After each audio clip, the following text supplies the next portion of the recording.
प्रयागराज की कुंभ वाली जमीन को जब से कुछ मौलानाओं ने वक्फ की बताया है, सीएम योगी आदित्यनाथ एकदम फायर मोड में आ गए हैं। सीएम योगी आदित्यनाथ ने रिपब्लिक भारत के कार्यक्रम महाकुंभ महासम्मेलन के मंच से साफ तौर पे कहा कि वक्फ की कब्जा की हुई एक एक जमीन वापस लेंगे। योगी के इस बयान के बाद विपक्ष राजनीति कर रहा है। रिपोर्ट दिखाते हैं।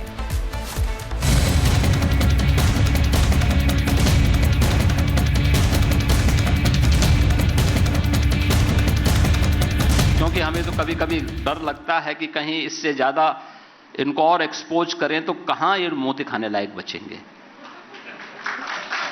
कहीं नहीं बचेंगे। एक दूसरी स्थिति है, जहां तक आपने वक्फ की बात की है जी, मैं तो कभी कभी आश्चर्य होता है ये वक्फ बोर्ड है या कोई माफियाओं का बोर्ड है, भू माफियाओं का बोर्ड बन गया है। अरे याद रखना, एक एक इंच लैंड लेंगे एक एक। और हमने उत्तर प्रदेश वक्फ अधिनियम में संशोधन किया है, पूरी 1369 फसली से लेकर के अब तक की एक एक राजस्व के अभिलेख की जांच करवा रहे हैं। माफिया गिरोह तो उनके साथ है। सवाल तो जहां यूनिवर्सिटी और मंदिर की चारदीवारी को तोड़कर गोरखपुर की बात कर रहा हूं, दुकानें बन रही है, वहां भी उठ रहा है। और जिसको भी वक्फ के नाम पे कब्जा किया होगा उस एक एक इंच लैंड को लेकर के वापस करेंगे और गरीबों के मकान बनाएंगे, सार्वजनिक संस्थाएं, अस्पताल बनाएंगे, अच्छे शिक्षण संस्थान बनाएंगे। और कुंभ में दावेदारी करने वाले लोग जी अपनी गनीमत देखो, अपनी खाल बचा लें तो गनीमत होगी उनके लिए। वो कहते हैं सवाल मेरा है, वो कहते हैं कि ये हमारी धार्मिक अधिकार, हमारी धार्मिक अधिकार हमसे कैसे खींची जा सकती। जब इनका बीज नहीं फूटा था, हमारे कुंभ की परंपरा उससे पहले से। आपको याद होगा कि प्रयागराज में जब गैर हिंदुओं की एंट्री बैन की गई तो कैसे कैसे विवाद खड़ा किया गया था। मौलानाओं की तरफ से धमकी दी गई थी और कहा गया था कि अगर मुसलमानों को कुंभ में आने से रोका गया तो माहौल बिगड़ जाएगा। फिर कहा गया कि मुसलमानों को दुकानें लगाने से रोका गया तो हिंदुओं को भी मुसलमानों के त्योहारों और मस्जिद मज़ारों के पास दुकानें नहीं लगाने देंगे।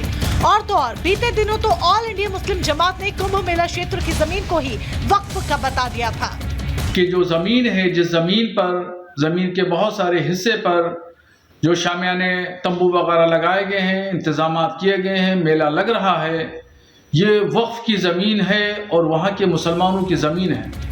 महाकुंभ में किसी न किसी तरह से विवाद पैदा करने की पूरी कोशिश हुई, लेकिन सीएम योगी आदित्यनाथ अब कुंभ मेला क्षेत्र की जमीन को वक्फ की जमीन बताने वालों के खिलाफ तगड़ा एक्शन लेने वाले हैं। सीएम योगी आदित्यनाथ ने रिपब्लिक भारत के महाकुंभ महासम्मेलन में बोलते हुए दो टूक कह दिया कि एक एक इंच जमीन लेकर रहेंगे। हमारा सनातन धर्म की ऊंचाई आकाश से भी ऊंचा है, इसकी गहराई समुद्र से भी नीचे तक है। इसकी तुलना किसी मत और मजहब से नहीं करनी चाहिए, कतई नहीं। मैंने कहा ना, वक्फ के नाम पर भूमाफिया के रूप में काम करने वाले उन लोगों से हम अपनी तुलना न करें। हमारा सनातन धर्म बहुत बड़ा है जी, बहुत बड़ा है। हमें उस विराटता का परिचय देना होगा। हाँ, सजग रहना होगा, फूट डालने वाले उन तत्वों को जो हमारी विरासत को नुकसान पहुंचाने का काम कर रहे हैं। सीएम योगी आदित्यनाथ दावा कर रहे हैं कि आदेश हो गया है और अब वक्फ के माफियाओं की सर्जरी होना बाकी है। सीएम योगी ने जब से रिपब्लिक भारत के मंच पर वक्फ के भूमाफियाओं को ललकारा है, वक्फ बोर्ड के लोग तो थर-थर कांप ही रहे होंगे। वहीं सपा और कांग्रेस के भी पेट में दर्द होने लगा है। सीएम योगी आदित्यनाथ ने वक्फ द्वारा कब्जाई गई जमीन को वापस लेने की बात क्या कही। सपा और कांग्रेस के नेता तो मानो जैसे तिलमिला गए और सीएम योगी पर ही निशाना साधने के लिए सामने आ गए। माफिया गिरोह तो उनके साथ है। सवाल तो जहां यूनिवर्सिटी और मंदिर की चारदीवारी को तोड़कर गोरखपुर की बात कर रहा हूं, दुकानें बन रही है, वहां भी उठ रहा है। अब वो जिसको कहना चाहे हिंदू मुसलमान के नाम पे, क्योंकि अभी अयोध्या का चुनाव आ रहा है, मिल्कीपुर में आ रहा है चुनाव, घोषणा हो गया। बहुत कोशिश किए थे टलवाने के, पिछली बार नहीं टलवा पाए थे कि पूरी ताकत यहाँ लगाएंगे, लोगों को ध्यान भटकाने के लिए इस तरह का बयान देंगे माननीय मुख्यमंत्री जी। सीएम योगी के बयान पर सियासत हो रही है तो एक्शन भी अब शुरू होने वाला है, क्योंकि जिन लोगों की तरफ से कुंभ की 55 बीघा जमीन को वक्फ का बताया गया था, उनके खिलाफ हाईकोर्ट के वकीलों की तरफ से पुलिस को एक तहरीर दी गई है और मौलाना शहाबुद्दीन बरेलवी समेत अन्य लोगों के खिलाफ एफआईआर दर्ज कर कार्रवाई करने की मांग की गई है। मतलब साफ है कि जिन लोगों ने माहौल बिगाड़ने की कोशिश की है वो अब बचने वाले नहीं। Bureau report, Republic Bharat.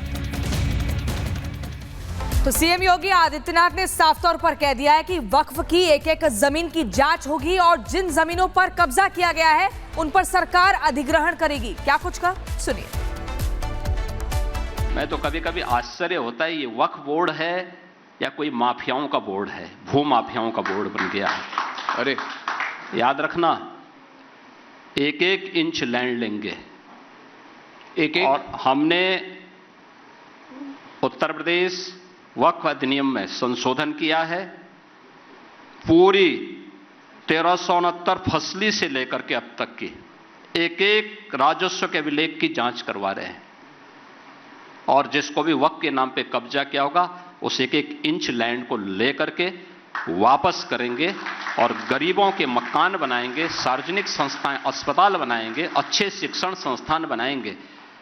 और कुंभ में दावेदारी करने वाले लोग जी अपनी गनीमत देखो, अपनी खाल बचा लें तो गनीमत होगी उनके लिए।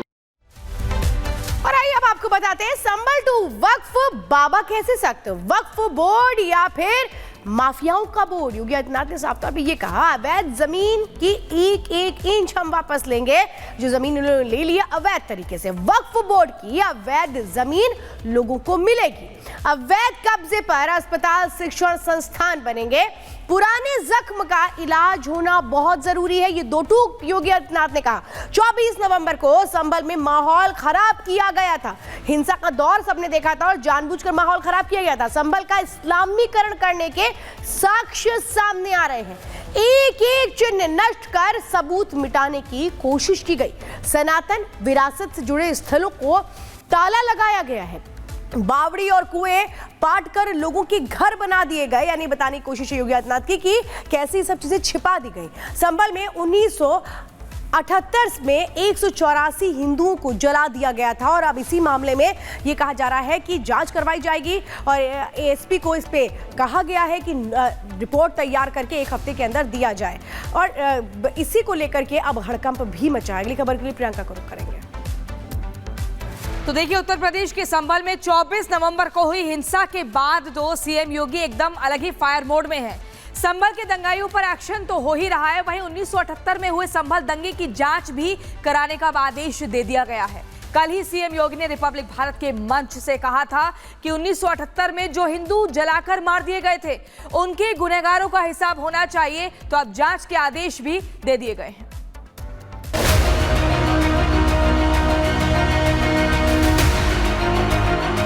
पुराना जख्म का उपचार होना बहुत आवश्यक है, नहीं तो कैंसर हो जाता। कितनी भी कीमोथेरेपी और रेडियोथेरेपी आप देते रहेंगे उसका समाधान नहीं होने वाला है। सर्जरी एक बार होगी और उस सर्जरी के लिए हमें तैयार रहना होगा। यूपी के मुख्यमंत्री योगी आदित्यनाथ ने कल ही रिपब्लिक भारत के मंच से कहा था कि दंगाइयों की एक बार सर्जरी होनी चाहिए, तो अब संभल के दंगाइयों की सर्जरी भी शुरू हो गई है।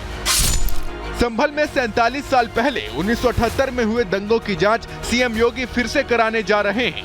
संभल जिला प्रशासन को 29 मार्च 1978 में हुए दंगे की जांच करने का जिम्मा सौंपा गया है और 1 हफ्ते के भीतर संभल जिला प्रशासन अपनी रिपोर्ट देगा, जिसमें एक एक बात का खुलासा किया जाएगा कि संभल में कितने हिंदुओं की हत्या की गई थी, कितने हिंदुओं की दुकानें जलाई गई थी और कितने हिंदुओं को मुआवजा मिला था। 209 हिंदुओं की हत्या हुई। 1976 में 8 हिंदू निर्मम रूप से मारे गए और 1978 में 184 हिंदुओं की सामूहिक हत्या हुई। एक भी दरिंदे के खिलाफ कार्रवाई नहीं हुई, एक को भी कार्रवाई, एक के खिलाफ भी कार्रवाई नहीं हुई। संभल में भी कहीं न कहीं ये अलग अलग कालखंड में हुआ था, याद रखना। सीएम योगी कहते हैं कि संभल में जो पिछली सरकारों में हुआ, कुछ लोग वही 24 नवंबर को करने पर आमादा थे और आज भी करना चाहते हैं। इसीलिए एक बार जिनके दिमाग में कट्टरपंथ भरा है जो कानून और अदालत को नहीं मानते उनकी सर्जरी हो जाए। पुराना जख्म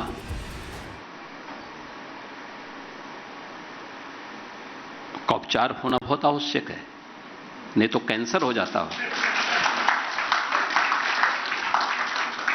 उसका समाधान होना बहुत आवश्यक है, क्योंकि ये उपचार की प्रक्रिया के साथ अन्यथा कितनी भी कीमोथेरेपी और रेडियोथेरेपी आप देते रहेंगे उसका समाधान नहीं होने वाला है। सर्जरी एक बार होगी और उस सर्जरी के लिए हमें तैयार रहना होगा।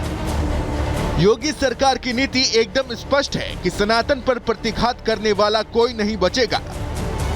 तो संभल में 24 नवंबर के दिन जहां जहां हिंसा हुई थी वहां पुलिस चौकी भी बनाई जा रही है। जामा मस्जिद के सामने एक पुलिस चौकी लगभग बनकर तैयार है, तो अब दूसरी पुलिस हिंदू खेड़ा इलाके में बन रही है।